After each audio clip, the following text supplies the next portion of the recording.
Jamaah Masjid Az-Zikro. Mari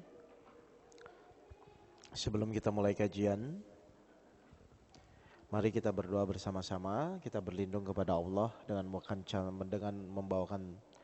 membaca ta'awud, basmalah, sholawat Nabi dan baca umul kitab suratul Fatihah. Mari kita mulai bersama-sama. A'udzu billahi minasyaitonir rajim. Bismillahirrahmanirrahim.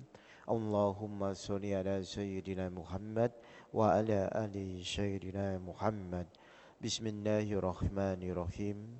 Alhamdulillahi rabbil alamin. Ar-Rahmanirrahim. Maliki yaumiddin. Iyyaka na'budu wa iyyaka nasta'in. Ihdinas siratal mustaqim. Syiratal ladzina an'amta 'alaihim ghairil maghdubi 'alaihim waladdallin. Amin ya rabbal alamin.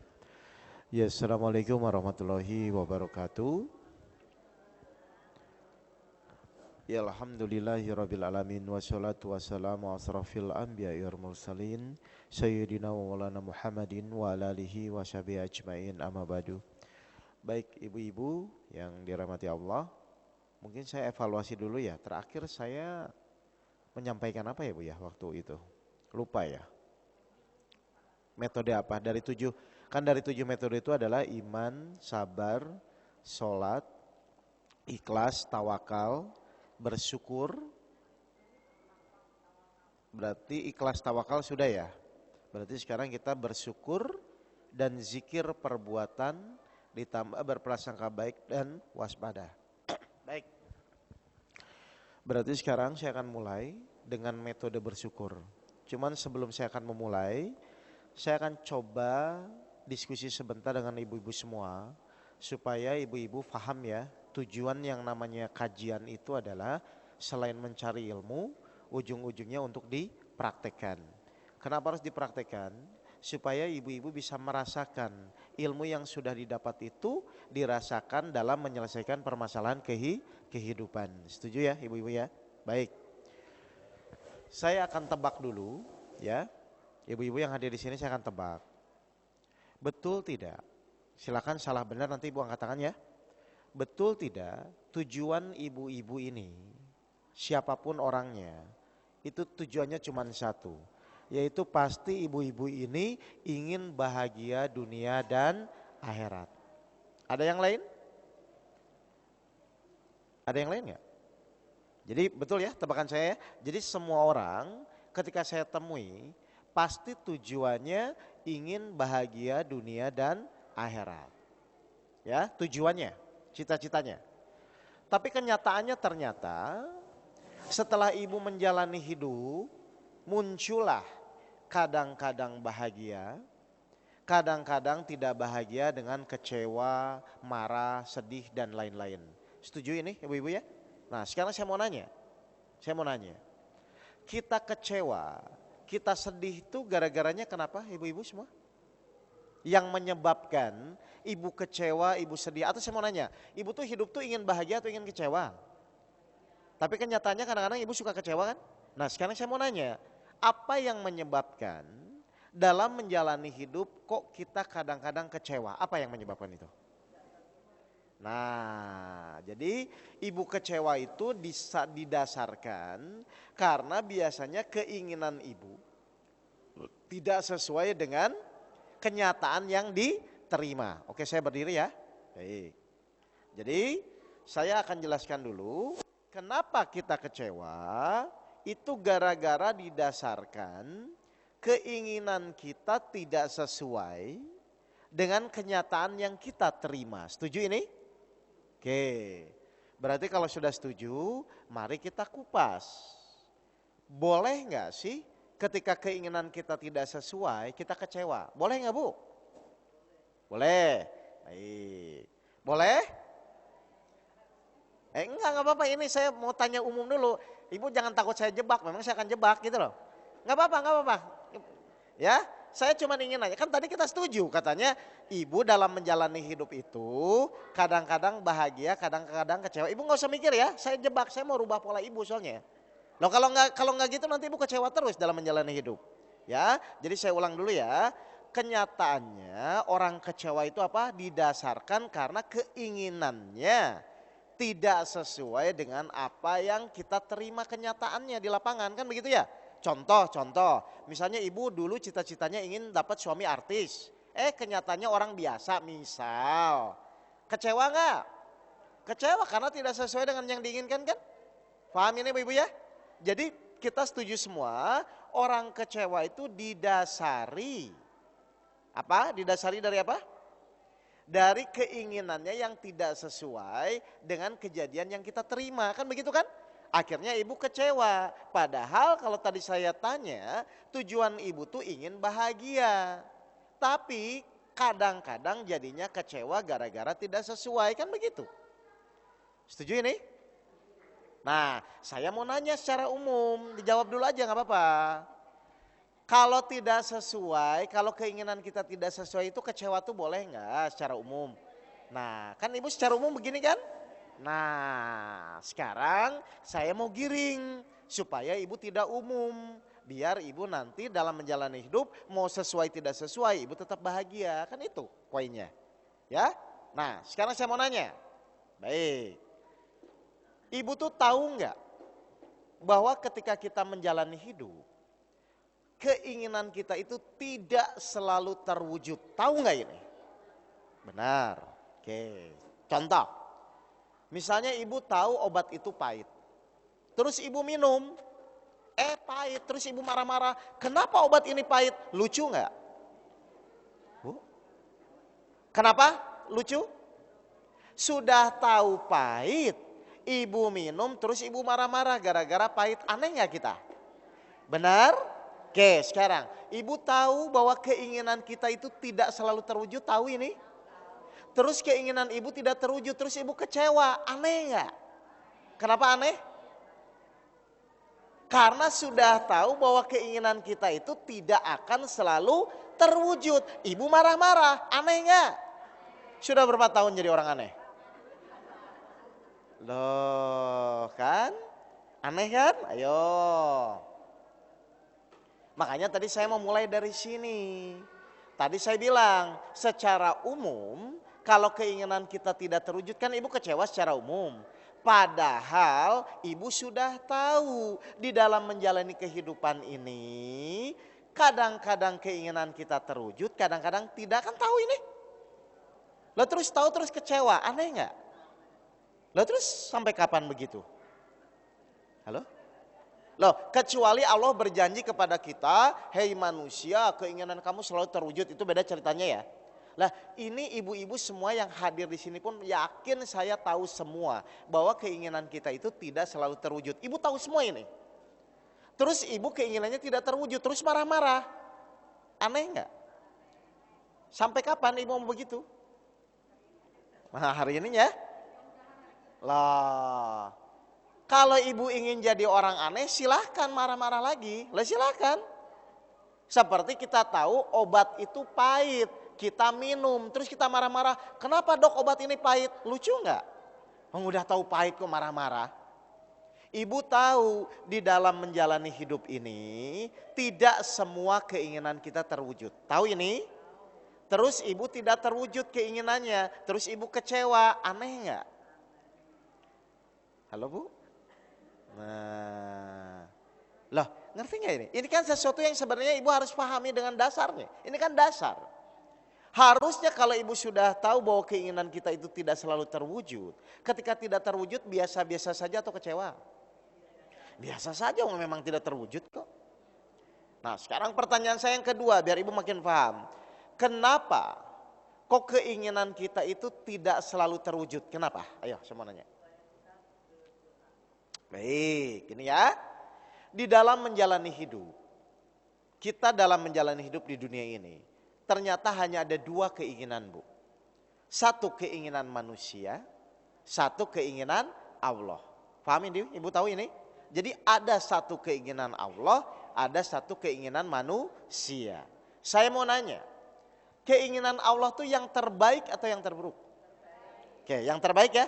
Berarti kalau keinginan kita tidak terwujud, yang terwujud keinginan siapa? Kalau keinginan kita tidak terwujud, berarti yang terwujud keinginan siapa? Keinginan Allah. Keinginan Allah itu yang terbaik nggak? Berarti ketika keinginan kita tidak terwujud, harusnya kita senang atau kecewa? Kenapa senang? Karena mendapatkan keinginan yang terbaik. Jadi harusnya ibu bahagia nggak kalau keinginannya tidak terwujud? Loh. No. Saya ulang lagi. Nggak apa-apa. Kan saya bilang ngaji merubah pola berpikir. Oke, kan tadi saya ulang lagi. Ngaji saya merubah pola berpikir ya, saya ulang lagi. Ibu tahu bahwa semua ketika kita menjalani hidup keinginan kita tidak selalu terwujud, tahu nggak ini? Kalau sudah tahu, terus keinginan ibu tidak terwujud, harusnya marah atau kecewa? Harusnya marah atau tidak? Kenapa tidak? Sudah tahu, ibu tahu obat itu pahit, terus ibu minum, terus ibu marah-marah, kenapa dok obat ini pahit? Lucu nggak kita? Udah tahu pahit kok. Ibu tahu dalam menjalani hidup itu keinginan kita tidak akan selalu terwujud. Ibu tahu loh ini, bukan pura-pura tidak tahu loh. Berarti kalau keinginan kita tidak terwujud, boleh nggak kecewa? Kenapa tidak boleh? Karena sudah tahu. Kecuali Allah berjanji keinginan kita terwujud semua, silahkan marah-marah. Loh, kita tahu bahwa keinginan kita itu dalam menjalani hidup tidak selalu terwujud. Jadi kalau kita kecewa marah-marah tuh aneh nggak? Mau terus jadi orang aneh? Ayo, paham ini Bu? Nah, terus pertanyaan saya kedua tadi, kenapa kok kita dibuat Allah keinginan kita tidak terwujud semua? Kenapa? Karena di dalam menjalani hidup ternyata hanya ada dua keinginan. Satu keinginan Allah, satu keinginan manusia. Berarti kalau keinginan kita tidak terwujud, yang terwujud keinginan siapa? Keinginan Allah itu yang terbaik atau tidak? Berarti ketika keinginan ibu tidak terwujud, yang terwujud keinginan Allah dan itu yang terbaik. Harusnya ketika keinginan ibu tidak terwujud, senang atau kecewa? Kenapa senang? Karena kita mendapatkan keinginan Allah yang terbaik. Kalau seperti itu masalahnya di mana? Halo? Nih masalahnya itu ibu tidak yakin dengan surat ini. Surat 2 ayat 216. Bu Eka kasih Ustadz tadi aja. Biar Ustadz tadi yang baca ayatnya. Ya, mic-nya tuh Pak tadi di 216. Lihat ya. Biar ibu menjalani hidup tuh tenang karena ibu sudah tahu, oh iya ya, belum tentu keinginan kita semua terwujud gitu. Silakan Pak tadi. Al-Baqarah 216. Surat Al-Baqarah ayat 216. Diwajibkan atas kamu berperang, padahal itu tidak menyenangkan bagimu. Tetapi boleh jadi kamu tidak menyenangi sesuatu, padahal itu baik bagimu.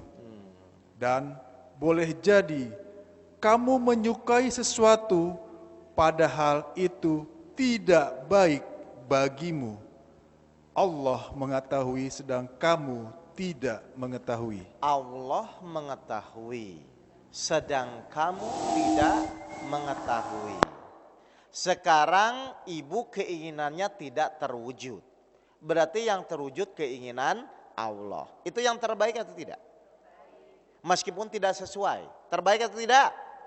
Menurut ayat ini, meskipun menurut ibu tidak baik, tapi belum tentu menurut Allah tidak baik. Menurut ibu baik, belum tentu menurut Allah baik. Allah mengetahui, sedangkan kamu tidak mengetahui. Berarti yang tahu terbaik untuk kita itu siapa?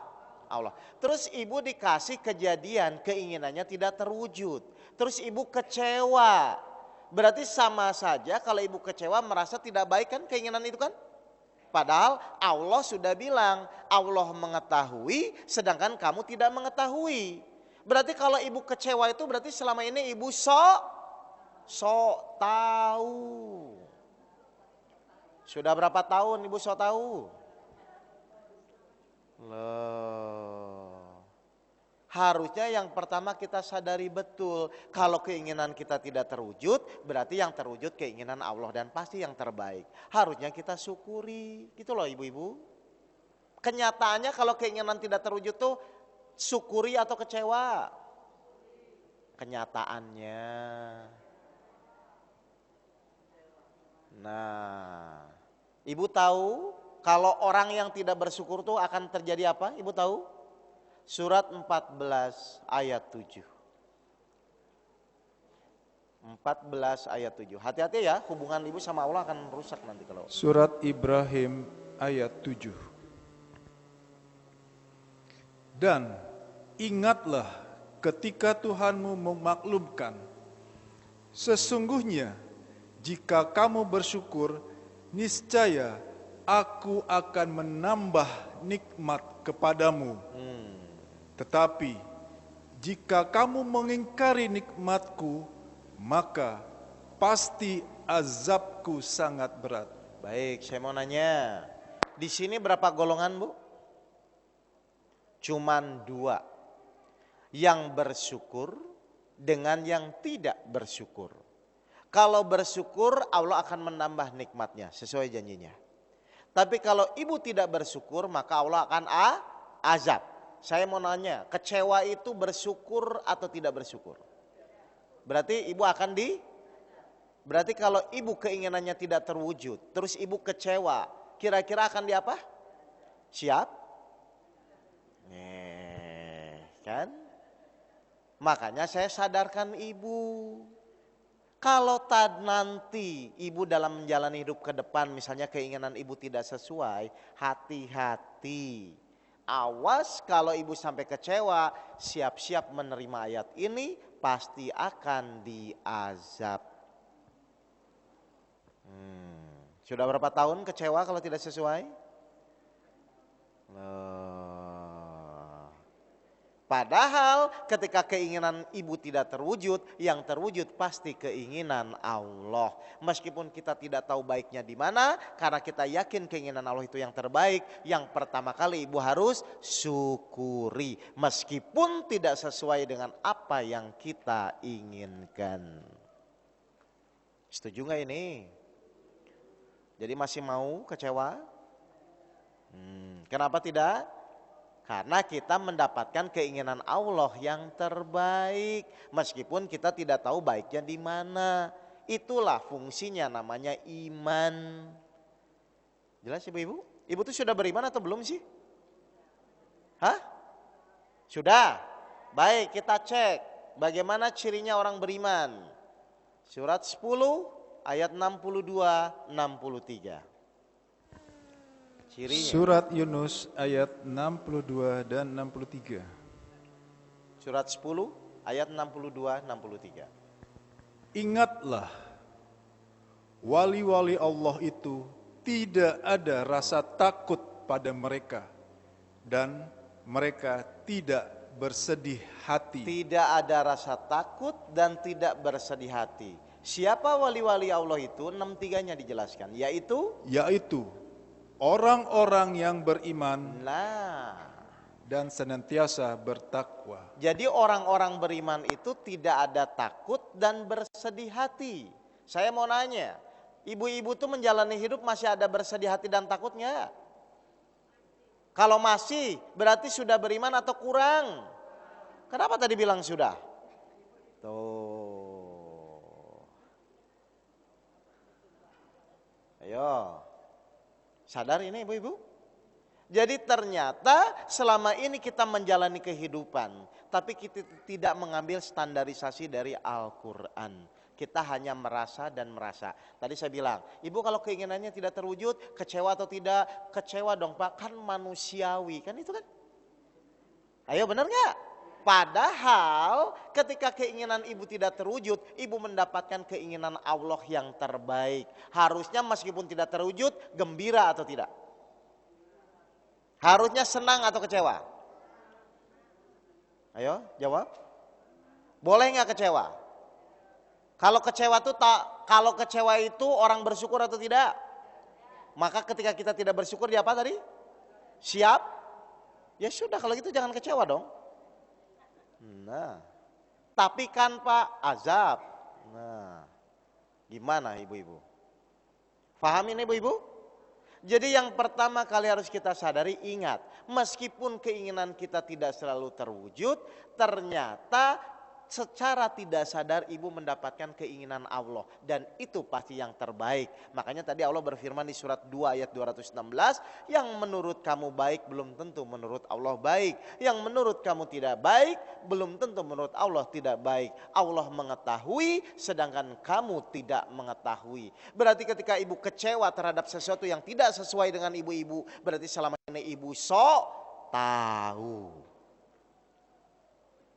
Ibu sama Allah tahu mana sih? Ya udah jangan sok tahu. Seakan-akan itu tidak baik untuk kita, gitu loh Bu. Jelas ibu-ibu ini? Makanya hari ini kita belajar metode bersyukur. Supaya ibu-ibu jangan kena pasal 14 ayat 7. Kalau kamu bersyukur ditambah, kalau kamu kecewa diazab. Jelas ibu-ibu ini? Nah, berarti bersyukur itu jadinya wajib atau tidak? Wajib, mau nggak ada pilihan. Kalau ibu nggak bersyukur diazab, kalau ibu bersyukur ditambah nikmatnya. Kan begitu kan? Padahal ini cuma urusan hati, bukan urusan situasi. Saya mau nanya, meskipun ibu masalah masih banyak, kira-kira wajar nggak kalau ibu tetap bersyukur? Atau ginilah, biar ibu paham dulu, saya mau nanya. Ibu misalnya punya masalah hutang, ya. Terus Allah tawarkan, baik hutang kamu lunas, tapi mata kamu nggak bisa ngedip. Bisa nggak? Mau nggak? Halo? Ibu punya masalah hutang besar nih, anggaplah misalnya 100 miliar. Baik hutang kamu lunas, tapi kamu nggak bisa ngedip. Mau? Ya makanya mau nggak? Nah, artinya apa? Ternyata sebesar apapun masalah kita, tetap nikmat Allah lebih besar dari masalah yang kita hadapi. Makanya Allah benci orang-orang yang mengingkari nikmatnya. Sampai Allah berjanji akan diazab. Paham ibu-ibu? Jadi saya tanya, bersyukur itu apa jadinya bersyukur itu? Bersyukur itu apa? Berterima kasih kepada Allah terhadap apapun yang Allah berikan. Setuju nggak ini? Dan Allah tuh cuma memberikan 2 kejadian. 1 kejadian enak, 1 kejadian tidak enak. Kira-kira niatnya baik nggak dua-duanya? Halo? Niatnya baik nggak? Saya ulang ya, bersyukur itu apa? Berterima kasih kepada Allah terhadap apapun yang Allah berikan. Berarti saya mau nanya. Dah, ibu nggak usah nyatet, yang penting praktek. Dicatat juga ngapain kalau nggak dipraktekin? Udah, dengan saya tuh saya udah bilang ngaji saya nggak usah nyatet, yang penting ibu praktek, akhlaknya makin baik. Itu fungsinya ngaji. Nih, saya mau nanya. Kita berterima kasih itu, ya, itu tuh saat kita diberi dulu, baru kita berterima kasih itu kita menerima dulu baru berterima kasih, atau berterima kasih dulu baru menerima? Oke, contoh ya. Pak Teddy coba bantu saya Pak, lihat ya. Lihat, nih ya. Berterima kasih itu nih, ibu perhatikan ya, biar ibu paham bersyukur yang benar ya. Berterima kasih itu, kita berterima kasih itu, saya mau ngasih Pak Teddy terima kasih dulu, terima kasih. Baru diterima. Atau diterima dulu, terus baru ngomong terima kasih. Nah, yang mana yang benar? Oke, terima dulu ya. Oke, kalau ibu sudah begitu, Allah janji menambah nikmat kan begitu ya? Oke, suami galak. Saya mau nanya. Iya, terima dulu. Kalau yang enak nggak usah diajarin Bu. Justru saya mau ngajarin ibu, biar yang tidak enak saja bisa berterima kasih, apalagi yang enak, kan selesai hidup. Ya, kalau saya ngajarin suami soleh terima kasih, nggak usah diajarin itu mah. Ya, siap, saya ulang. Jadi kata kuncinya, orang berterima kasih itu adalah diawali dari dia menerima dulu. Paham ini? Setelah menerima, barulah dia berterima kasih atas sesuatu yang dia sudah terima. Setuju ini? Ya. Nah sekarang namanya orang bersyukur itu berarti dia menerima dulu. Setelah menerima barulah dia berucap alhamdulillah atau terima kasih. Kan begitu poinnya. Setuju ya? Nah sekarang ibu bilang, Ustadz saya bersyukur sih anak saya begini. Tapi itu bersyukur nggak? Karena kalau sudah menerima itu nggak ada tapinya gitu loh Bu. Nerima ya nerima, setelah menerima baru alhamdulillah. Jelas ini ibu-ibu? Jadi bersyukur itu seperti itu ya, berterima kasih kepada Allah terhadap sesuatu apapun yang Allah berikan. Sedangkan ibu-ibu tahu semua di sini, Allah tuh memberi cuma 2 kejadian. Satu kejadian enak, satu kejadian tidak enak. Kira-kira dua-duanya baik nggak? Benar? Baik, kita buka ayatnya. Surat 4 ayat 40. Surat 4 ayat 40. Surat An-Nisa ayat 40. Ya. Sungguh Sungguh. Jadi Allah bersungguh-sungguh ngomongnya. Terus?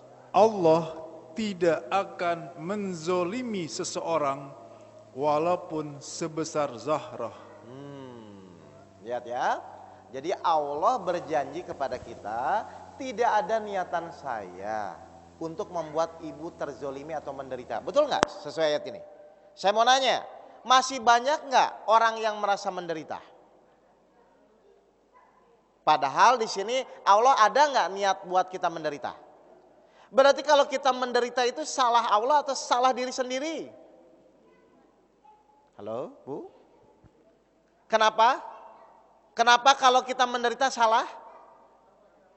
Karena Allah berjanji tidak akan membuat kita menderita.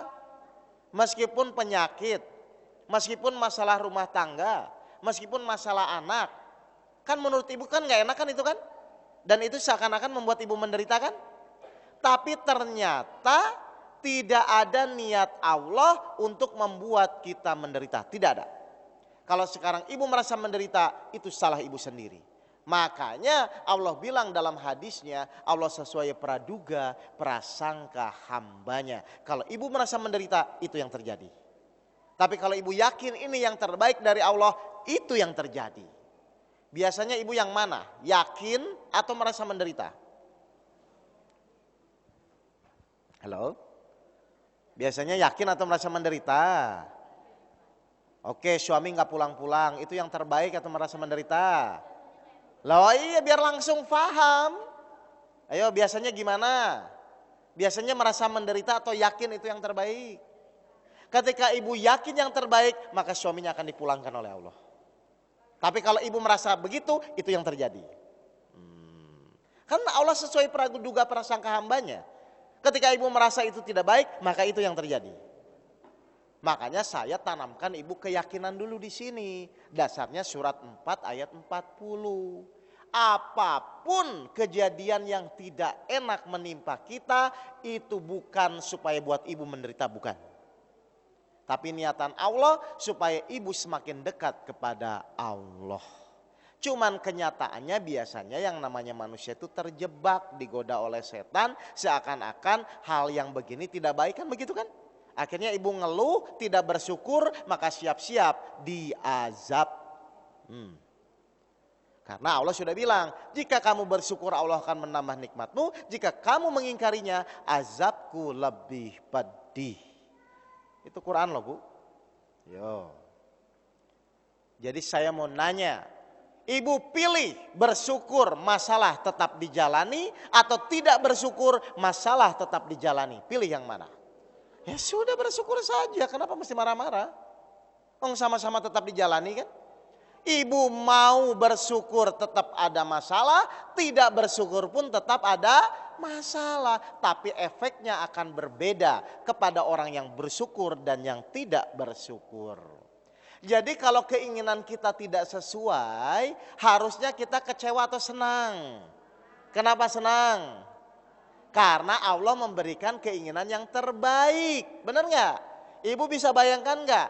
Tidak sesuai keinginan pun senang, apalagi sesuai. Maka masuk ayatnya, wali-wali Allah itu tidak pernah bersedih hati dan khawatir. Ibu pengen gak sih hidup begitu? Nah makanya dirubah mindsetnya, dirubah pola berpikirnya sekarang. Jadi kesalahan kita selama ini adalah kita tidak merubah cara berpikirnya. Kalau tidak sesuai kecewa. Terus setan iblis bisikin, kan manusiawi, kan begitu kan? Kalau sesuai senang, kan gitu. Kalau ibu begitu nggak usah belajar hidup, Bu. Anak segede gitu juga tahu. Justru karena ibu sekarang sudah sedewasa ini semua, maka saya mau ajarkan, mau sesuai tidak sesuai pun harusnya kita syukuri. Jelas ibu-ibu? Pada melamun gini. Paham? Ini ngaji merubah pola berpikir. Biar ibu cepat merubah di dalam menjalani hidup. Kalau ibu selalu pusing lah. Terus kapan bahagianya? Wong tujuannya ingin bahagia dunia dan akhirat kan? Jelas? Jadi bersyukur itu apa? Berterima kasih kepada Allah terhadap apapun yang Allah berikan. Nah, metodenya bagaimana Pak supaya saya bisa praktek? Oke ya. Kita masuk metodenya, biar ibu bisa tahu cara prakteknya. Satu, saya mau nanya. Berterima kasih ketika diberi, itu wajar nggak? Nah, saya ngasih ibu ngomong terima kasih Pak Uke, itu wajar. Berarti itu yang biasa ya? Diam saja ketika diberi, pantas nggak? Nggak pantas ya? Baik, yang terakhir. Marah-marah ketika diberi, wajar atau kurang ajar? Benar ya? Baik, sekarang saya mau nanya. Kejadian itu Allah siapa yang beri? Allah ya? Misalnya Allah ngasih kejadian anak nakal di depan ibu. Saya mau nanya, ibu tuh termasuk orang yang berterima kasih, diam saja atau marah? Halo? Jujur, saya ulang. Ayo, ibu harus belajar nih ilmu kehidupan, kalau enggak nanti muter-muter terus. Saya ulang lagi. Berterima kasih ketika diberi wajar nggak? Wajar. Diam saja ketika diberi pantas nggak? Diam nggak pantas. Marah-marah ketika diberi wajar atau kurang ajar? Oke. Ibu tiba-tiba dikasih Allah kejadian anak nakal. Ibu tuh termasuk yang mana? Yang berterima kasih, yang diam saja, atau yang marah-marah? Benar, ayo. Kan? Udah tunduk. Biasanya yang mana? Nah, marah-marah tuh berarti termasuk kurang ajar. Sudah berapa tahun? Nah, ngerti ini ibu-ibu? Makanya suka tidak suka sekarang ibu harus mulai belajar apapun yang kita terima paksa. Untuk awal ya. Paksa diri kita, baik ya Allah, saya akan bersyukur. Meskipun Allah sesak-sesak, gak apa-apa. Ya, kenapa? Karena kita yakin itu yang terbaik yang Allah berikan. Kenapa kita yakin Allah yang terbaik? Karena Allah lebih tahu dari kita. Kalau ibu merasa tidak baik, berarti ibu sok tahu. Ibu pengen gak punya teman sok tahu? Ibu aja gak mau. Nah terus kenapa ibu sok tahu sama Allah seakan-akan itu tidak baik? Loh, ngerti Bu? Jadi yang namanya orang bersyukur itu ketika diberi, dia mengucapkan alhamdulillah atau terima kasih. Oke, saya mau nanya, coba ibu ngomong alhamdulillah ke saya ya, sambil marah, ayo. Iya, ini saya makanya mau ngasih pelajaran sama ibu. Ayo, coba ibu ngomong alhamdulillah atau terima kasih ke saya sambil marah, ayo. Bisa nggak? Nah, apa maksudnya? Kalau namanya orang bersyukur tuh pasti tidak bisa sambil marah atau dongkol. Jadi nggak ada cerita alhamdulillah Pak saya sudah menerima tapi begini, nggak begitu. Orang bersyukur tuh berterima kasih pasti hatinya senang karena tidak bisa sambil marah. Jelas Ibu? Oke, saya mau nanya. Berarti yang namanya berterima kasih itu kapan Ibu-ibu?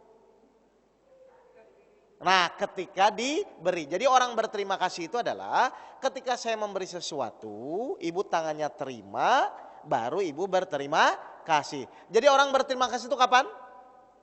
Ketika diberi, ya. Bisa dongkol nggak kita ngomong terima kasih? Jadi orang berterima kasih itu pasti tidak bisa dongkol. Kan tadi kita udah uji coba ya. Coba ibu ngomong alhamdulillah sambil marah-marah. Nah, iya maksudnya nggak bisa kan? Ya kita buat rumus ya. Jadi cirinya orang bersyukur itu adalah saat diberi dia akan mengucapkan alhamdulillah atau terima kasih. Bisa sambil dongkol nggak? Tidak bisa. Pertanyaan kedua, kapan Allah memberi kepada kita? Oke, saya ulang ya. Saya ulang rumusnya. Saya mau nanya, setuju nggak bahwa kita tuh berterima kasih itu akan kita ucapkan kalau saat kita diberi? Setuju ini?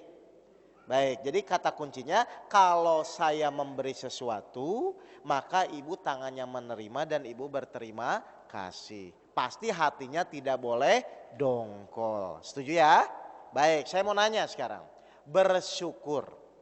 Bersyukur itu adalah berterima kasih kepada Allah. Setuju ya? Saya mau nanya, kapan kita berterima kasih kepada Allah? Pada saat diberi. Benar nggak? Allah memberi setiap kapan?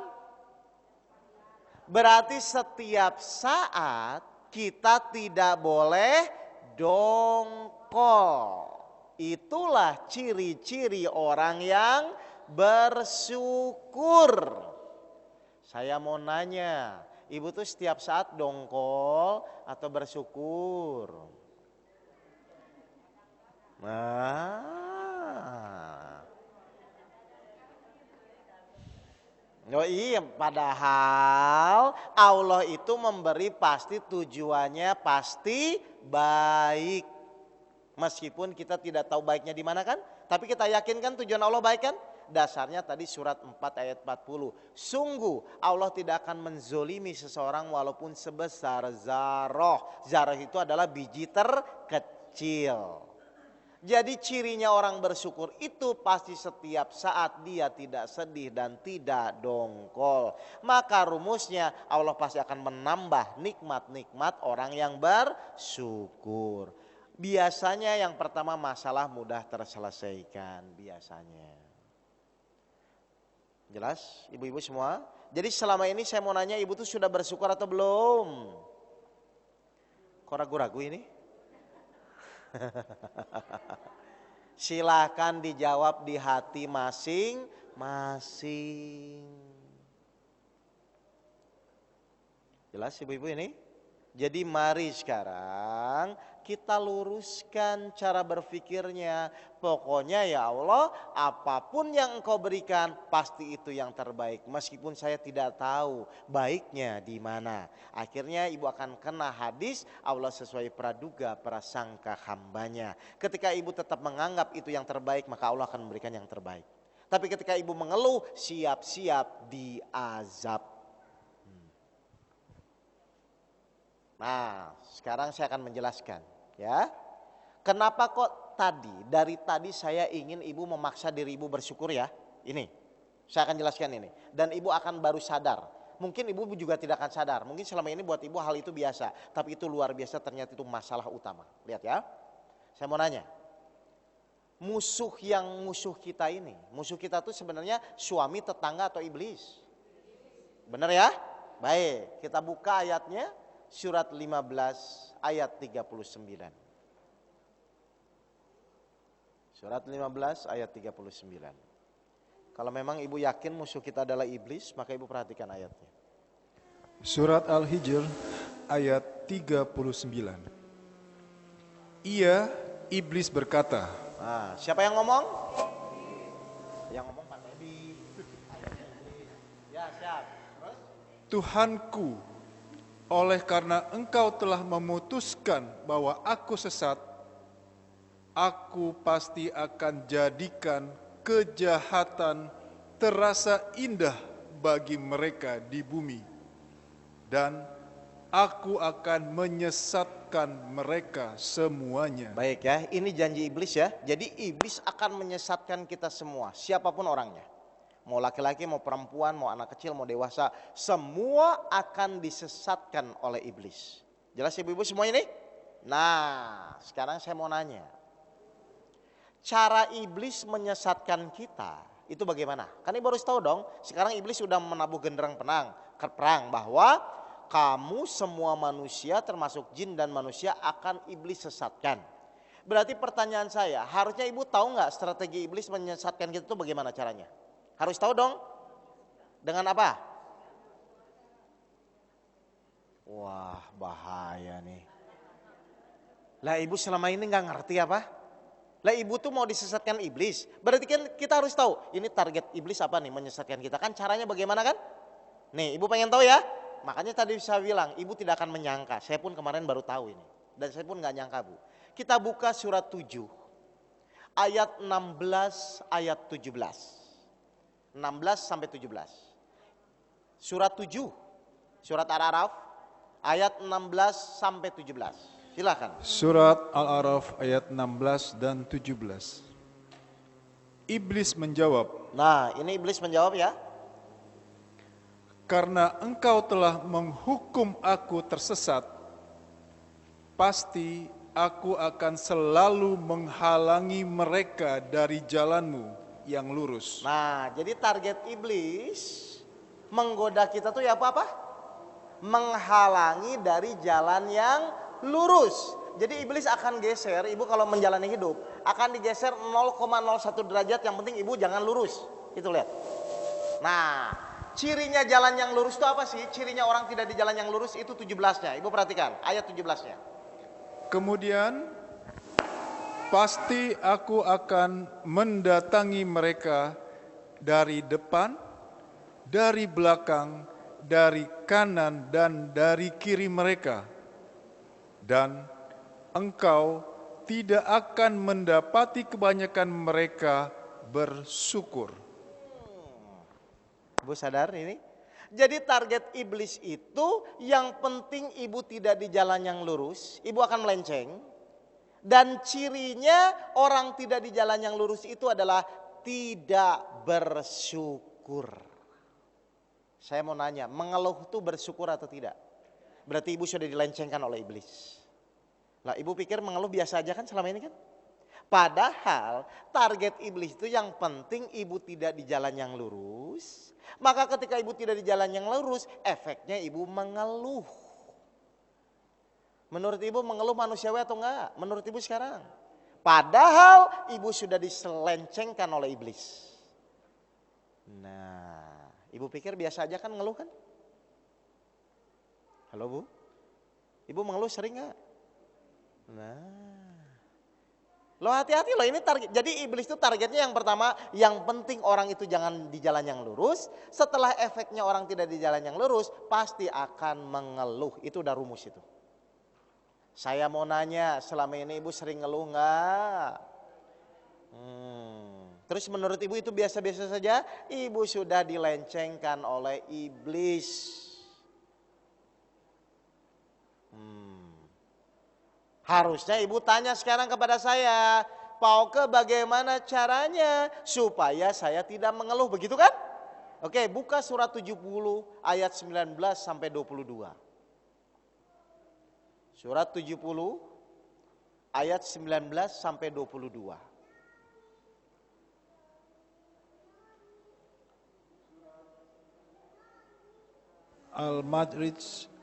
Al-Ma'arij ayat 19 sampai 22. Nah, coba. Sungguh manusia diciptakan bersifat suka mengeluh. Nah, benar ya ini ya. Jadi manusia itu memang diciptakan suka mengeluh ya. Baik, terus? Apabila dia ditimpa kesusahan, dia berkeluh kesah. Dan apabila mendapat kebaikan atau harta, dia menjadi kikir. Kecuali orang-orang yang melaksanakan sholat. Kecuali orang-orang yang melaksanakan sholat. Berarti kalau ibu sholatnya benar, kira-kira mengeluh atau tidak? Berarti kalau sekarang ibu mengeluh, pasti belum sholat. Belum benar. Halo? Ibu sadar nggak ini? Bu? Jadi ketika ibu mengeluh, ternyata belum dikategorikan sholat. Lah terus bagaimana Pak Ustadz saya lakukan? Mengeluhlah saat kita sholat. Jangan mengeluh di Facebook.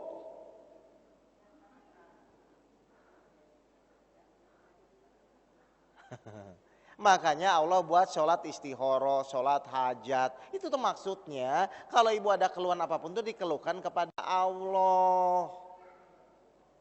Berarti kalau ibu yang sering ngeluh meskipun sudah sholat, pasti sholatnya belum benar. Karena sholat itu mencegah perbuatan keji dan mungkar. Surat 29 ayat 45. Ayo, menurut ibu mengeluh biasa aja kan?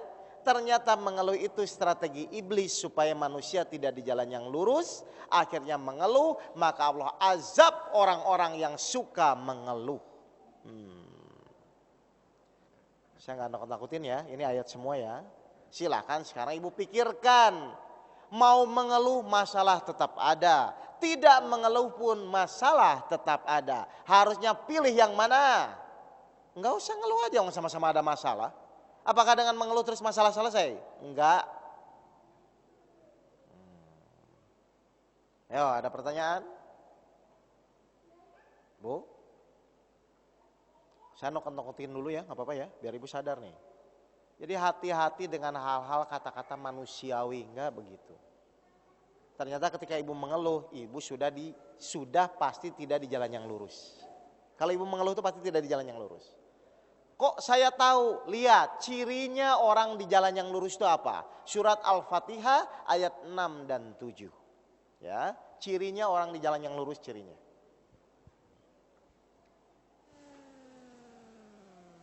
Surat Al-Fatihah ayat 6 dan 7. Tunjukilah kami jalan yang lurus. Nih, tunjukilah kami jalan yang lurus. Jadi kalau ibu di jalan yang lurus, apa yang terjadi ayat 7-nya?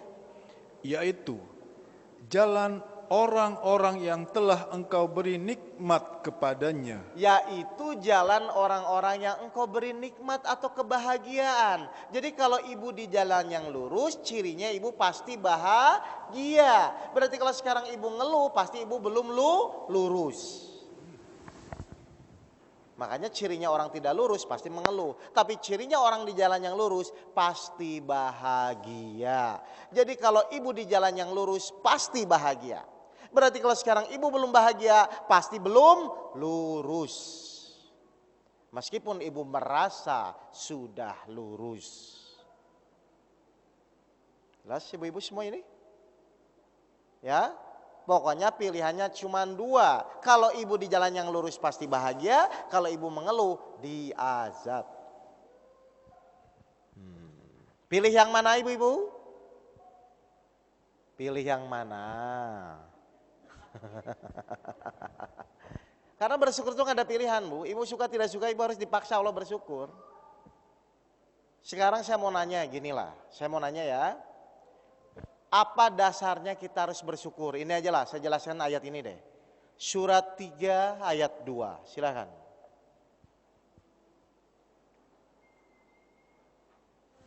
Surat Al-Imran ayat 2. Allah, tidak ada Tuhan selain Dia, yang maha hidup, yang terus-menerus mengurus makhluknya. Nah, saya mau nanya. Terus-menerus mengurus makhluknya itu apa terus-menerus tuh? Berarti kita selalu diurus Allah kan? Saya mau nanya, ibu tuh merasa diurus Allah atau enggak sih? Ibu merasa diurus Allah enggak sih? Kalau ibu merasa diurus Allah, boleh enggak khawatir? Halo? Loh iya, makanya saya mau nanya. Ibu merasa diurus Allah atau enggak? Kalau ibu memang merasa diurus oleh Allah, boleh enggak khawatir? Kalau khawatir itu wajar atau kurang ajar? Nah, ibu masih khawatir nggak? Halo? Nih contoh, waktu ibu dulu waktu kecil masih SD, dulu kan ibu sekolah, ibu pernah nggak mikirin biayanya dari mana? Nggak pernah. Besok makan apa? Pernah nggak? Kenapa? Karena merasa diurus oleh orang tua, kan begitu kan? Allah sama orang tua tuh hebat mana? Lah berarti kalau ibu sekarang merasa diurus Allah, harusnya lebih tenang atau pusing? Pusing boleh nggak? Awas kalau pusing. Ya kan? Loh, sesuai dengan ayat tersebut. Makanya kalau manusia masih pusing, masih kecewa di dalam menjalani hidup, pasti ada yang salah dalam pola berpikirnya. Karena Allah berjanji kepada kita, Allah terus menerus mengurus kita. Berarti Allah tahu kita punya masalah. Allah tahu masalah kita ingin selesai. Tahu kan? Masalahnya kita yakin atau tidak sama Allah. Bapak Ibu yakin benar sama Allah? Kalau yakin tuh ada tapinya nggak? Saya percaya sih Pak Ustadz, tapi... Ayo, siapa yang banyak tapinya? Inilah Bu, makanya kita belajar beragama tuh harus begini, harus jelas. Cuma selama ini mungkin ibu lupa atau saya nggak ngerti bagaimana. Ingat ya, jadi hati-hati kalau kita menjalani hidup tidak bersyukur, hati-hati ini. Saya mau nanya ya, yang membuat ibu tidak bersyukur itu apa sih biasanya Bu? Masalah yang nggak selesai-selesai kan gitu ya biasanya ya? Atau saya mau nanya, ibu tuh senangnya kalau ditanya, kalau saya tanya, senangnya ingin punya masalah atau tidak ada masalah sih? Tidak ada, benar? Ibu inginnya punya masalah atau tidak ada masalah? Tidak ada. Baik, kita lihat apa yang Allah inginkan. 76 ayat 2.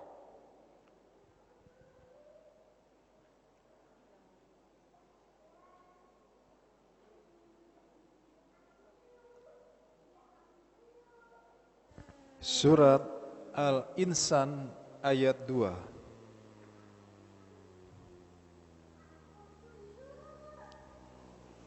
Sungguh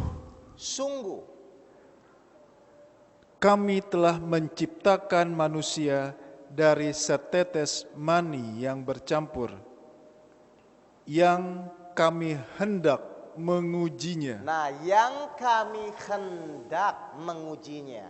Allah tuh ingin kita punya masalah atau tidak? Halo? Saya ulang. Yang kami hendak mengujinya. Jadi Allah tuh menginginkan kita punya masalah atau enggak? Hah? Nah, berarti Allah yang ingin kita punya masalah kan? Terus ibu enggak mau. Berarti ibu sama saja melawan keinginan Allah kan? Lah sudah berapa tahun begitu? Allah menginginkan kita diuji, tapi kita tidak mau. Boleh enggak? Jadi kalau di pikiran kita tidak mau punya masalah tuh boleh enggak? Kenapa tidak boleh? Karena Allah yang menginginkan kita diuji. Jadi sebenarnya yang menjadi salah selama ini siapa? Kita sendiri.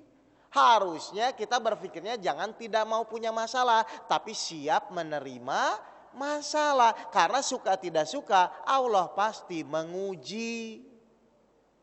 Jadi dari awal kita sudah salah ibu-ibu semua. Karena di pikiran ibu-ibu semua tidak mau punya masalah. Padahal Allah pasti akan memberikan masalah. Jelas ibu-ibu ini? Gak apa-apa, tarik napas saja, tarik napas dulu. Karena memang salah-salah semua, cara-cara berpikir kita selama ini salah semua Bu. Gitu loh. Ngerti Bu? Nah sekarang saya kupas sedikit biar ibu makin paham. Terus tujuan Allah menguji itu apa? Kan begitu kan? 29 ayat 2.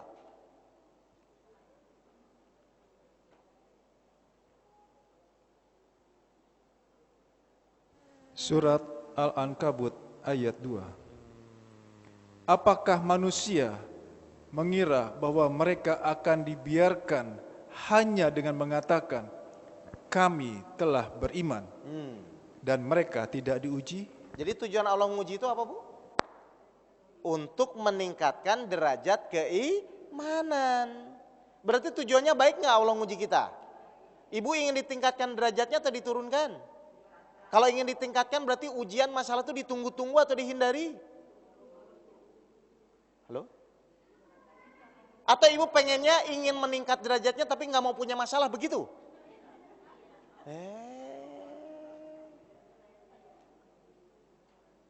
Jadi tujuan Allah menguji itu apa? Meningkatkan derajat keimanan. Berarti harusnya sekarang ibu tuh harusnya senang dikasih masalah atau tidak ada masalah? Senang, karena untuk meningkatkan derajat. Jadi berbahagialah bagi orang-orang yang banyak masalah. Kok jadi bolak-balik gini, Pak? Ya memang harus begini. Kalau ibu tidak diluruskan, nanti bertahun-tahun ibu ngaji pun ibu tetap pusing. Makanya saya luruskan dulu cara berpikirnya. Ngerti ibu-ibu ini? Jadi kalau ibu bilang di pikiran ibu tidak mau punya masalah, sama saja ibu melawan keinginan Allah. Karena Allah di surat 76 ayat 2 sudah bilang, aku hendak menguji. Jadi setiap orang dimanapun pasti akan Allah berikan masalah. Ternyata tujuan Allah meningkatkan derajat. Harusnya ibu senang ditingkatkan. Berarti masalah itu kita butuhkan atau kita hindari? Namanya orang butuh dikasih, senang atau pusing?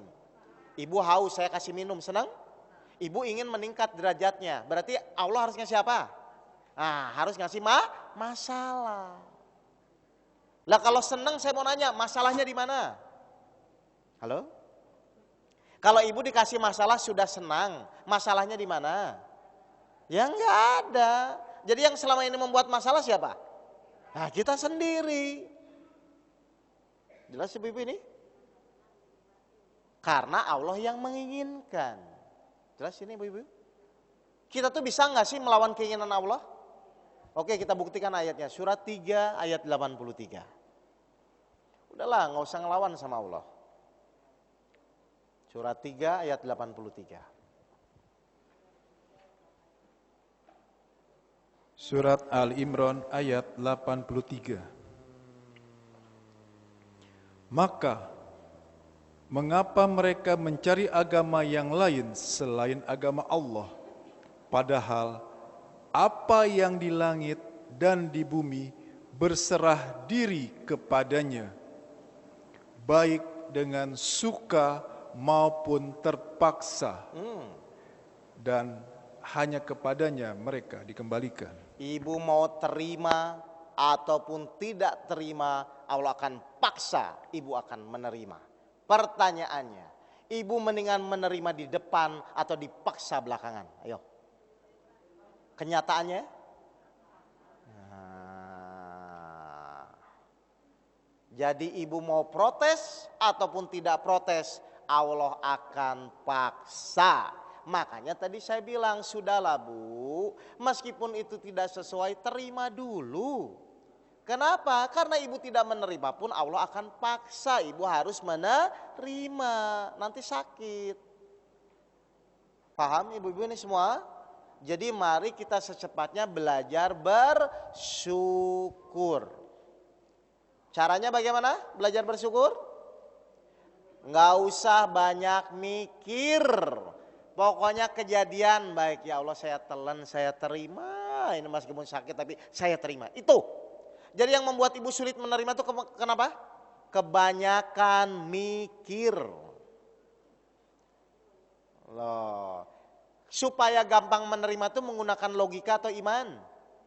Ya udah, ibu nggak usah banyak mikir. Semakin banyak mikir, iblis semakin akan menggoda pola berpikir ibu. Karena iblis menggoda dari jalan pikiran kita. Dibolak-balik, begitu terjadinya. Akhirnya masalah tidak diterima, ibu melawan keinginan Allah dan ibu tidak bersyukur, siap-siap masalah baru. Iya, otomatis Bu. Makanya kalau orang tidak bisa menerima, pasti selalu bermasalah. Saya mau nanya gini, contoh, suami galak tuh masalah bukan? Masalah ya? Kalau ibu bisa menerima, ya sudah. Lah, suami galak itu masalah bukan, secara umum masalah. Tapi kalau ibu bisa menerima, ya enggak masalah. Jadi kalau ibu ingin tidak bermasalah, bagaimana dilakukan? Secepatnya menerima. Paham ibu-ibu sekalian? Ayo, ada pertanyaan enggak sebelum saya masuk? Ya. Ya sudah menerima. Ha. Ya. Nah, bagus nih. Ibu ceritanya, ibu bercerita. Ustadz, baik. Anak nakal saya terima ya karena izin Allah. Saya mau nanya, kalau sudah menerima masalah atau bukan? Kalau ibu sudah menerima anak nakal itu masalah atau bukan? Bukan kan? Oh, bukan masalah kan? Kalau setelah menerima kita sudah tidak bermasalah, tetap langkah yang kedua kita harus berikhtiar kan begitu ya? Saya mau nanya. Janji Allah kepada orang-orang yang menerima itu apa? Buka surat 64 ayat 11. Ya. Bagus, ibu sudah menerima nih. Kita kupas. Sekarang janji Allah kepada orang-orang yang menerima itu apa? 64 ayat 11. Surat At-Taghabun ayat 11. Tidak ada suatu musibah yang menimpa seseorang. Oke, musibah itu enak nggak? Nggak enak ya? Terus? Kecuali dengan izin Allah. Izin Allah tuh baik nggak bu? Tapi musibah loh. Tapi tetap baik nggak? Nah, terus lanjut. Dan barang siapa beriman kepada Allah, Barang siapa beriman bisa menerima kejadian itu. Terus? niscaya Allah akan memberi petunjuk kepada hatinya. Petunjuk untuk apa bu? Menyelesaikan anak nakal tersebut. Jadi kalau ibu punya masalah, kalau ibu ingin dikasih petunjuk oleh Allah, ngeyel dulu atau nerima dulu? Kenyataannya? Ya. Jelas bu? Jadi ketika ibu bisa menerima, Allah tahu kok kan anak ibu ingin baik ya, maka Allah ngasih petunjuk. Tiba-tiba ibu digerakkan ngomong apa, tiba-tiba Allah merubah anak ibu, itu cepat sekali, itu gampang. Tapi yang terpenting ibu bisa menerima dulu, gitu loh. Saya mau nanya, supaya mudah menerima itu, yang kita lihat anak nakalnya atau izin Allahnya? Baik, izin Allah tuh sempurna atau salah? Meskipun anak nakal, sempurna nggak ini? Berarti yang benar ibu terima dulu atau marah dulu? Ya udah, kenapa marah-marah? Jelas ibu? Paham bu? Suami centil tuh izin Allah atau enggak? Hah? Ayo sama nanya, suami centil tuh izin Allah atau enggak? Apapun kejadian izin Allah kan? Berarti yang benar itu ibu terima dulu atau marah dulu? Benar? Jadi ketika suami centil terima ngomongnya apa? Ya ngomongnya apa? Alhamdulillah. Ketika ibu bisa menerima dengan benar, Allah ngasih petunjuk di hati ibu, maka Allah akan merubah hati suaminya. Jadi semakin cepat ibu bisa menerima, semakin cepat juga ibu menyelesaikan masalah atau ujian-ujian hidup. Ngerti ini ibu-ibu semua? Ya? Jadi mari kita belajar bersyukur dengan benar. Apapun yang Allah berikan wajib kita syukuri. Meskipun kita tidak tahu baiknya di mana, tapi terima dulu. Paham ibu-ibu ini? Jadi langkah yang pertama ketika ada kejadian apa? Bersyukur. Meskipun keinginan kita tidak terwujud, pasti yang terwujud keinginan Allah, dan itu pasti yang terbaik. Urusan ibu nggak tahu baiknya di mana, itu urusan nanti. Yang penting ibu yakin kepada Allah, baik ya Allah saya yakin. Itulah ciri-ciri orang yang beriman. Paham ibu-ibu ini? Ya. Saya mau nanya deh gini, yang membuat ibu sulit menerima itu kenapa sih bu? Selain kejadian apa sih yang membuat ibu sulit menerima? Bisikan? Benar ya? Ibu kalau marah tuh bisikan siapa? Jadi salah siapa? Setan? Oke, kita lihat. Silahkan buka surat 14 ayat 22. Ibu nyalain setan ya, kita lihat. Gak apa-apa. Yang belum tahu kok. Surat 14 ayat 22. Surat Ibrahim ayat 22. Dan setan berkata, Nah, siapa yang ngomong? Oke, terus? ketika perkara hisab telah diselesaikan,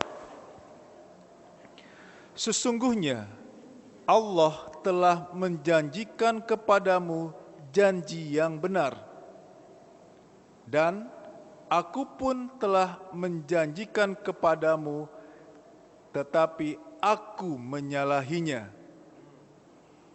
Tidak ada kekuasaan bagiku terhadapmu, melainkan sekedar aku menyeru kamu, lalu kamu mematuhi seruanku. Oleh sebab itu, jangan kamu cerca aku, tapi cercalah dirimu sendiri. Aku tidak dapat menolongmu, dan kamu pun tidak dapat menolongku. Sesungguhnya aku tidak membenarkan perbuatanmu menyekutukan aku dengan Allah sejak dahulu. Jadi nanti di yaumil hisab, setan akan ngomong, tugas aku tuh hanya menyeru kamu, tapi kamu mengikutiku. Maka janganlah cercalah aku, tapi cercalah dirimu sendiri. Jadi siapa yang salah? Yang setan siapa jadinya? Setan akan angkat tangan ibu-ibu semua. Padahal tugas setan loh, kan saya cuma nyeru, kenapa kamu ngikutin saya? Jadi kalau ibu marah, itu salah siapa? Makanya kemarin di pelajaran sabar saya bilang, ibu tuh dikasih pilihan. Kalau ibu ikut Allah silakan sabar, tapi kalau ibu ikut setan silakan marah-marah. Itu pilihan di ibu-ibu sendiri. Kalau ibu ingin cepat sabar gunakan iman. Kalau ibu ingin tidak sabar gunakan logika. Kan begitu kan? Karena logika ini paling rentan digoda oleh setan. Contoh, ibu difitnah orang, ayo saya tanya, secara logika diterima enggak? Enggak, secara keyakinan itu izin Allah diterima enggak? Ya silahkan ibu pilih. Ibu pengen ngikutin yang mana? Tapi nanti jangan nyalain setan, kata setan begitu. Jadi selama ini ibu ikut Allah atau ikut setan?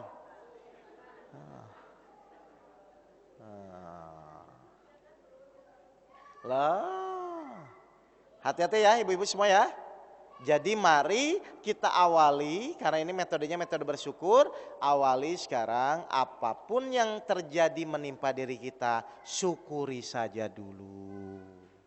Ya Allah saya nggak tahu nih baiknya jemaah, tapi baik ya Allah saya akan terima. Karena ini izinmu dan engkau pun mengizinkan pasti sesuai dengan kemampuan kita kan. Kalau sesuai itu kan sesuai kan, tidak mungkin salah ya. Otomatis ibu-ibu akan lebih tenang di dalam menjalani hidup. Paham ya nih ibu-ibu? Kenapa kok harus semua kejadian itu harus melihat izin Allah? Kan begitu ya? Kenapa harusnya itu seperti itu? Buka surat 13 ayat 28. Jadi kalau ibu-ibu apapun kejadian jangan lihat dulu kejadiannya tapi melihat izin Allah. Maka Allah berjanji kepada kita. Ya, otomatis biasanya nggak akan ngeluh kalau begitu. Silakan. Surat Ar-Rod ayat 28. Ya. Yaitu orang-orang yang beriman dan hati mereka menjadi tentram dengan mengingat Allah. Ingatlah, hanya dengan mengingat Allah hati menjadi tentram. Lihat ya. Jadi kalau ibu ingin menjadi tentram hatinya, yang pertama iman, yang pertama yakin apapun yang Allah berikan pasti yang terbaik. Yang kedua ingatlah hanya tuh ada yang lain nggak? Jadi silakan ibu pergi ke mall sana pun, kalau ibu nggak mengingat Allah tetap pusing itu. Jadi yang kedua adalah hanya, jadi semua kejadian yang terjadi menimpa kita, yang kita lihat hanyalah izin Allah. Maka kalau ibu melakukan itu, ibu akan satu paket menjadi tentram. Tidak akan pusing, tidak akan digoda oleh setan. Jadi caranya supaya mudah menerima, tadi langkah yang pertama beriman, yakin terima langsung. Yang kedua langsung fokusnya melihat izin Allahnya. Ada pertanyaan ibu-ibu? Baik, apa? Ujian itu bisa macam-macam, mau penyakit, anak, suami, kan itu ujian semua kan? Warna-warni. Saya mau nanya, yang namanya Allah menguji itu sesuai nggak Bu? Kalau sesuai itu apa maksudnya? Yang namanya ujian sesuai kemampuan, sesuai nggak? Berarti ibu pasti lulus nggak harusnya? Oke, coba buka surat Al-Baqarah ayat 286. 286, saya ulang lagi.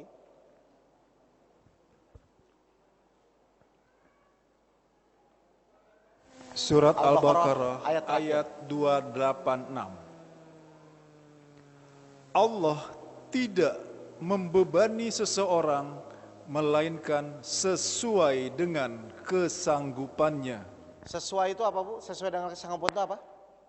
Berarti ketika ibu diuji apapun harusnya lulus. Ngerti ini? Nah, berarti tinggal pertanyaannya, Pak, bagaimana cara lulusnya, kan gitu kan? Bener nggak ini? Nah, oke, saya kupas dulu. Ya. Oke. Ini ujian saya nih. Lihat ya. Oke. Saya tanya, ujian itu apa, Ibu-ibu? Ujian itu apa? Ya, benar, benar. Oke, saya ulang ya. Ujian itu cuma 3 unsur. 1, soal ujian. 2, yang mengerjakan. 3, hasil ujian. Setuju ini, ibu-ibu semua? Setuju semua ya? Baik, saya mau nanya. Kalau memang ibu ingin lulus ujian, berarti pertama kali soalnya diterima atau ditolak? Oke, berarti ketika ibu dikasih penyakit oleh Allah, harusnya ibu kecewa, marah dulu atau menerima dulu? Kenyataannya, bisa nggak kita ingin lulus ujian tapi nggak nerima soal? Bisa nggak? Banyak yang begitu? Nah, banyak. Ayo, suami centil tuh diterima dulu atau marah dulu biasanya? Loh, ayo. Karena kita komit ya, kita akan kupas ujian ya. Ujian itu adalah unsurnya cuma 3. 1, soal ujian. 2, yang mengerjakan. 3, hasil ujian. Kalau ibu ingin secepatnya lulus, berarti soalnya diterima dulu atau ditolak? Sudah terima. Terima tuh ngomongnya apa tadi? Alhamdulillah. Kita menerima tuh ngomongnya apa? Terima kasih atau alhamdulillah. Sudah begitu enggak? Kalau dapat penyakit? Pusing biasanya, obat mana, dokter mana, kan begitu kan? Padahal yang namanya ujian itu sudah sesuai. Jadi nggak mungkin meleset, nggak mungkin salah. Ujian ibu nggak mungkin nyasar ke ibu. Ujian saya tidak mungkin nyasar ke ibu. Ujian ibu pun nggak mungkin nyasar ke saya. Karena sudah disesuaikan. Jadi kalau ibu ingin lulus, yang pertama apa ujiannya? Diterima soalnya. Baik ya Allah, karena ini soalnya adalah sakit, maka saya terima. Itu yang pertama. Paham ibu? Baik, sekarang yang kedua. Setelah menerima, yang mengerjakan siapa? Awas ya, jangan dijokiin ya. Ya kan kita yang menerima, berarti kita yang mengerjakan ya. Oke, saya mau nanya sekarang. Supaya mengerjakannya benar, ya. Supaya mengerjakannya benar, itu tuh kita dengan pikiran kita sendiri atau harus dengan pertolongan Allah? Bagaimana caranya Allah nolong?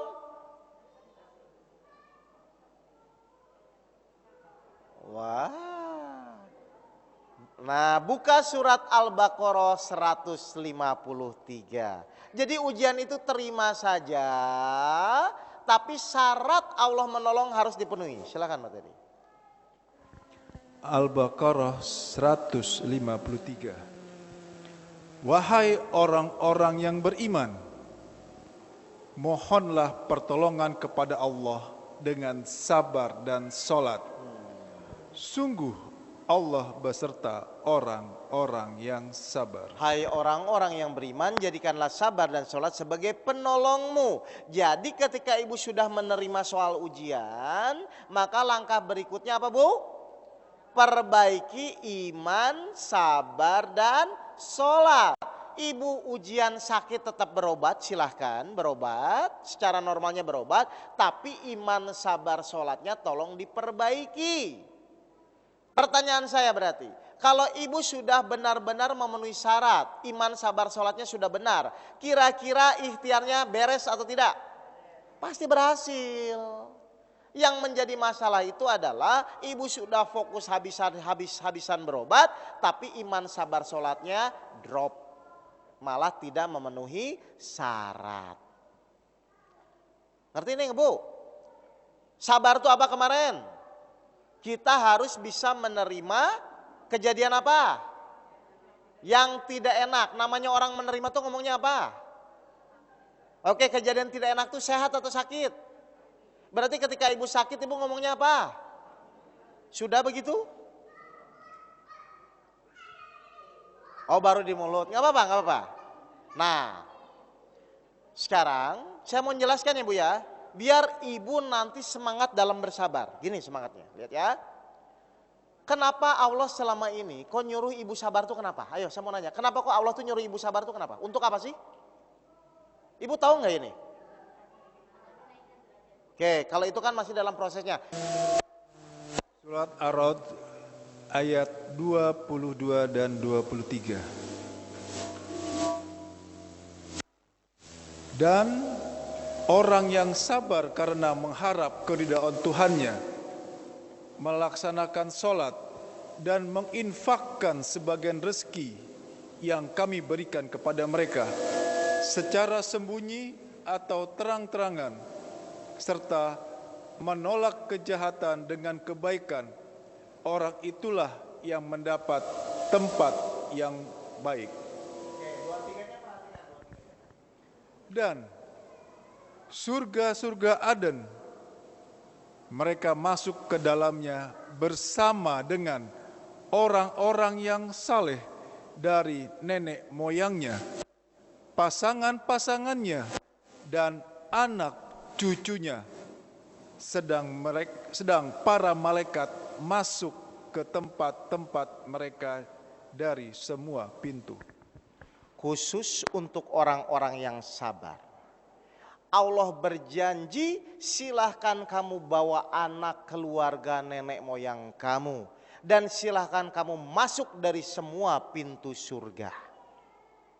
Saya mau nanya lah, ibu bawa keluarga umroh seneng gak? Ini Allah tawarkan khusus bagi orang-orang yang sabar. Silahkan bawa nenek moyang, keluarga, semua anak-anak kamu, dan semua pintu surga terbuka dari semua pintu hanya untuk orang-orang yang sabar. Jadi ibu tuh ingin sabar atau tidak? Berarti kalau ibu ingin sabar berarti ibu senangnya sehat atau sakit? Halo? Jelas ini ibu-ibu semua? Jadi berbahagialah bagi orang-orang yang memiliki banyak masalah. Karena dengan masalah itu kita bisa belajar menjadi sarana untuk menjadi sabar. Paham ini ibu-ibu? Atau masih ragu-ragu? Saya buka ayatnya lagi. Ibu pengen masuk surga kan? Ayo syaratnya apa? Lihat surat 3 ayat 142. Baterai. Udah mulai habis baterainya. Udah dimatiin? Udah. Surat 142.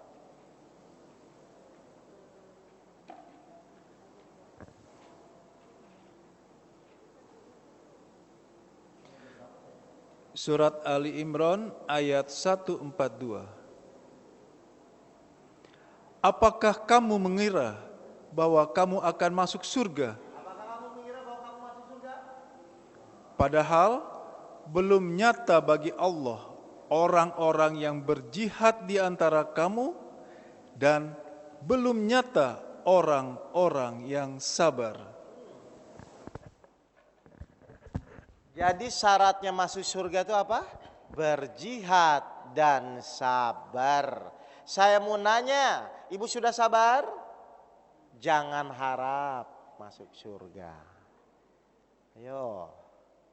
Ngerti ibu-ibu? Jadi kenapa Allah membuat kejadian tidak enak? Penyakit, anak, hutang, macam-macam ya kejadian tidak enak. Kenapa Allah membuat hal itu? Supaya ibu bisa belajar. Supaya ibu bisa sabar dengan benar sesuai cita-cita ibu semua. Berdoa kepada Allah, berikanlah saya kebahagiaan dunia dan akhirat. Untuk bahagia di akhirat itu berarti perlu masuk neraka atau surga? Kalau kita ingin bahagia di akhirat, berarti harusnya kita masuk surga atau neraka? Sedangkan untuk masuk surga syaratnya harus sabar. Berarti kejadian tidak enak itu dari doa kita atau bukan? Halo? Loh, ibu kan ingin sabar. Karena ibu ingin sabar berarti Allah harus ngasih kejadian enak atau tidak enak? Karena ibu minta sabar kepada Allah kan? Kan ibu ingin masuk surga kan? Ya Allah, saya masukkan ke dalam surgamu. Nah, untuk masuk surga Allah kasih syarat, berjihad dan sabar. Berarti kalau ibu pengen sabar, berarti ibu perlu kejadian enak atau tidak enak? Nah, berarti kejadian tidak enak itu memang kita perlukan atau kita buang? Ya sudah, masalahnya di mana kalau ibu perlu? Tinggal dijalani. Kok jadi terbalik-balik begini Pak? Ya memang harus begini. Kalau enggak saya bulak-balik pola berpikir ibu, nanti ibu terjebak terus di kejadian, di masalah gitu loh. Padahal hidup itu cuma sekali. Ya, awas ya. Hidup itu cuma sekali dan tidak bisa diulang. Lihat, Allah berfirman di surat 6 ayat 32. Ya, perhatikan. Pakai itu aja Pak.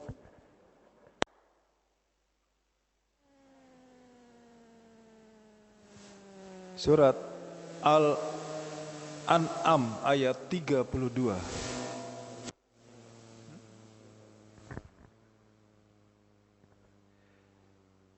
Dan kehidupan dunia ini hanyalah permainan dan senda gurau. Sedangkan negeri akhirat itu sungguh lebih baik bagi orang-orang yang bertakwa. Tidakkah kamu mengerti? Kehidupan dunia ini hanya senda gurau dan permainan belaka. Negeri akhirat itu lebih baik bagi orang-orang yang bertakwa. Tidakkah kalian mengerti? Jadi ibu masa mau terjebak terus sih? Kejadian hutang, gimana caranya lunas, selesai. Ibu sakit, gimana caranya sembuh. Apakah Allah cuma begitu menciptakan kita? Bukan. Semua kejadian yang Allah turunkan kepada kita itu hanya sebagai sarana untuk meningkatkan ketakwaan. Kalau ibu masih terjebak, sakit, sembuh, hutang, lunas. Kalau ibu masih terjebak seperti itu, ibu akan dipermainkan oleh dunia. Makanya ibu harus sadar dulu, ternyata masalah yang Allah berikan kepada kita itu tujuannya bukan untuk menyiksa kita, bukan untuk menzolimi kita, tapi sebagai sarana untuk meningkatkan ketakwaan. Bagaimana caranya meningkatkan ketakwaan? Bersyukur, sabar, ikhlas, tawakal, sholat khusyuk. 7 metode ini supaya ibu bisa menjalani masalah dan menjadi bertakwa. Jadi jangan terjebak di permasalahannya. Karena masalah satu selesai akan datang masalah yang kedua. Jadi masalah itu tidak mungkin hilang. Sesuai janji Allah surat 76 ayat 2 bahwa Allah hendak mengujinya. Paham ibu-ibu? Jadi kalau di pikiran kita tidak mau punya masalah, salah atau benar? Salah. Ada pertanyaan lagi? Halo Bu? Pada ngelamun ini? Ya, tinggal dipraktekkan ya. Nanti setelah Bapak Ibu sudah memahami ini, praktek aja yang sederhana dulu lah. Sederhana tuh gini, pokoknya ya nanti kejadian apapun, alhamdulillah dulu. Baiklah ya Allah. Alhamdulillah. Pokoknya apapun kejadiannya terima aja dulu. Ya. Karena terima tidak terima, Allah akan paksa ibu harus menerima. Kira-kira rugi nggak? Ya, jelas ibu-ibu semua? Ya sudah, kalau jelas itu dulu ya, Bu. Ayo, itu dulu ya, biar ibu semakin. Atau gini deh, saya sekarang jelaskan lah. Saya akan ngobrol dulu. Namanya Al-Quran itu adalah suatu rumus Bu. Kalau rumus itu pasti nggak? Seperti contoh ya, kalau 1 tambah 1 itu sama dengan berapa? Ibu boleh ragu-ragu nggak? Kalau ragu-ragu itu wajar kurang ajar? Benar ya?